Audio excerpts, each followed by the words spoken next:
Zaha Hadid's buildings are complex, surprising, and entirely unique. And it turns out so is her process for designing them. I'm Michael Weitzner, I'm an architect. And today we're going to discover how Zaha Hadid designs a building and what makes her process so revolutionary.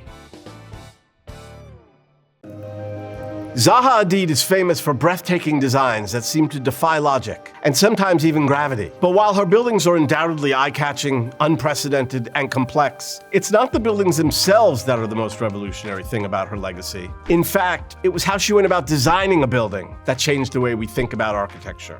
So let's talk about her design process, beginning with the project that inspired her to rethink what was possible.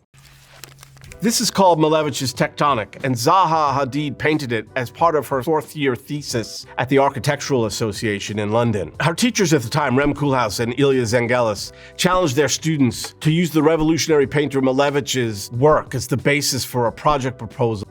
In her own words, she was inspired by Malevich's art to rethink design.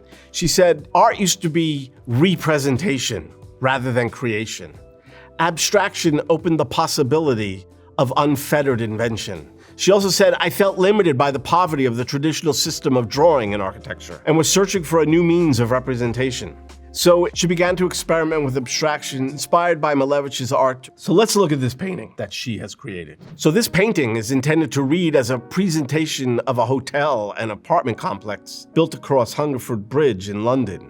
This is far from a typical rendering of her building. For one thing, it's abstracted. It mixes perspectives of 2 dimensions and 3 dimensions. Like Malevich, it uses very simple geometric shapes. Zaha Hadid has spoken of how this project opened up new ways of thinking for her. But this was only the beginning for Zaha, who would continue to explore this process throughout her career. So by combining an artistic sensibility to representation and an abstraction of the design process itself, Zaha was able to make some of the world's most unique and breathtaking buildings. So I love the way that she combined this idea of art and architecture and created something completely different and something completely new.